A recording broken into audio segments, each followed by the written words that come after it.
grudgingly, but worth it. What a pity. Weren't you discouraged? Bitterly. But man is by nature optimistic. If he weren't, he'd eat his young.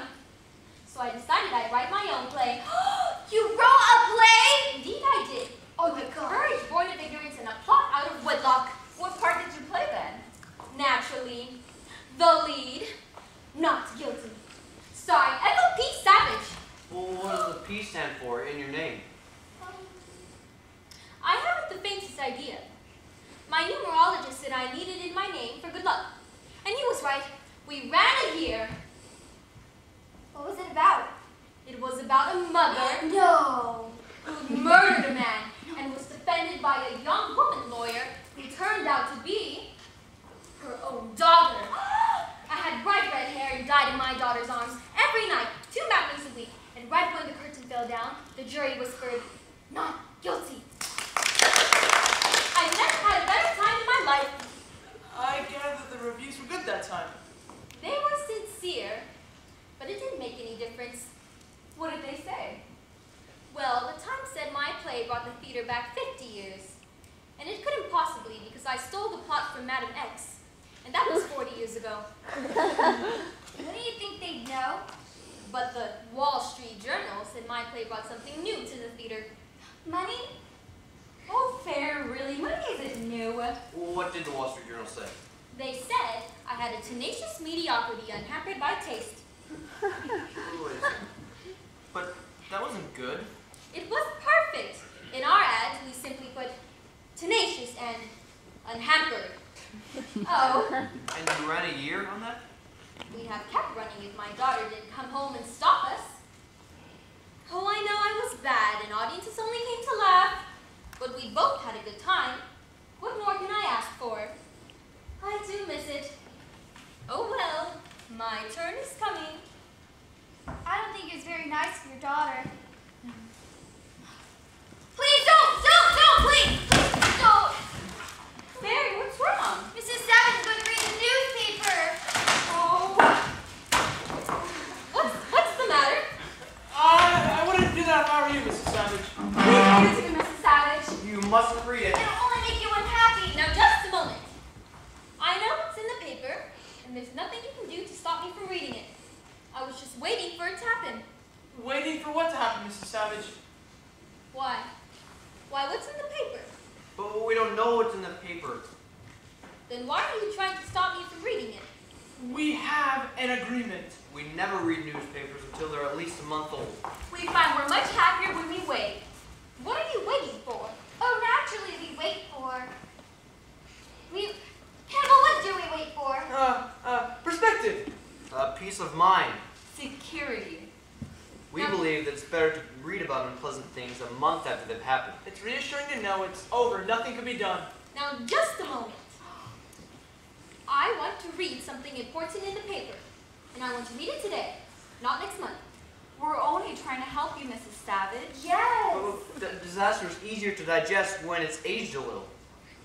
Well, I've made my bed, and I want to know who's in it. We can't prevent Mrs. Savage from reading the paper if she insists.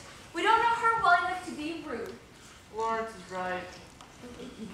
Well, if you read anything unpleasant, don't tell us. No! If there's trouble in the world, it won't help us to know about it. This is yesterday's paper. I want today's paper. It isn't here yet. Well, when does it come? I don't know. Is there a radio around here? Yes, it's over there. Maybe I can catch it. Why didn't anybody tell me there was a radio? You didn't ask us. The light's not working. Maybe something's wrong with the set. I think so. Of course, it hasn't any tubes in it. Any what? Tubes. Mrs. Paddy steals them. She hates electricity. You know. No one knows where she hides them. Why didn't anybody tell me there were no tubes? You didn't ask us. Oh, dear, dear. Does anybody know how high that wall is? Much too high. 10 chairs high. And I suppose no one leaves that great gate open at night. Don't look beyond the garden, Mrs. Savage. There may be a better place out there, but if you give us up to search for it, you may not find it and lose what you have. You'll like it here after a while. Except in January, it gets too cold. It isn't that I don't find you all enchanting, but I Please don't say anything mean. Oh, do be still! We have to go, Mrs. Savage. but where? It's garden hour. We each have a little plot and we plant things. You can plant anything you wish. Flowers or vegetables. I planted a birdseed just to see what would come out. What did come up, Fairy? Nothing, but it was a horticultural experience. There's a beautiful evergreen in the center. At Christmas, its lights on saying, "Merry Christmas! Keep out!" Come, Mrs. Savage, I'll show you my delphiniums. No, please go without me. I have some serious thinking to do. But the buzzer buzzed. One must obey orders. What are you doing, Mrs. Savage? Oh, I believe in wearing out the carpet evenly. Oh, how prudent! I'm going to help you. But don't you have to garden? Oh, but this is more constructive. I'll help too. We must all do our share. But I didn't mean to start a procession. Come, boys, more meetings, light work. Why not? Most women lead us in circles. We're right behind you, Mrs. Savage. But oh, I feel like a Pied Piper. Step on me. How to step on Bud. Mrs. Savage has roses and will step on thorns. You know what we're doing, Mrs. Savage? Miss Willie? Wearing out the carpet evenly? Didn't I hear the buzzer ring garden hour? I think it's broken. Fairy, aren't you ashamed? I wish I were dead. I'm afraid this is my fault, Miss Willie. I didn't feel like gardening anyhow. But Florence, you worked so hard on your flowers. Do you want them to die? I don't want anything to die. So right. Florence doesn't hurt a fly. Flies adore her. She catches them and lets them out the window. You know, I think we'd all better go out and garden. Fairy, Sherry, Mrs. Savage, everyone run along, Mrs. Patty. Aren't you going with them, Mrs. Savage? No. I want to speak to you alone. Well, how can I help you? You can help me a great deal. And it might be that I can help you a great deal. Are you trying to offer me a bribe? How did you guess? Everyone does at first. Still, my offer is a little different. I have the money. I'll give you $20,000 to leave that door open tonight. $30,000. Why don't you like us, Mrs. Savage? That's an irritating answer to a sound business call.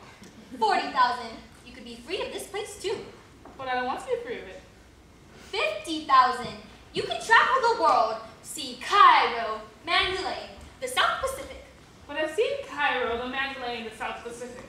You have? I had 4 years in Army nurse. Still, you could use $50,000. Now, where would you get $50,000 from, Mrs. Savage? That's a fortune. Never mind. I can get it. And in the current idiom, 50,000 is peanuts. Oh, I believe you, but I'm afraid I have to refuse. Then you leave me no other choice but to burn the house down. Oh, you wouldn't do it. Yes, I would. You'd think of the others first. They wouldn't know how to save themselves. If you think I belong here, then why are you appealing to my reason? I'm not. I was appealing to your emotions. Well, I'll get out of here quickly enough. It's just that bribing you would have been cheaper. Now it would cost me a couple million at least.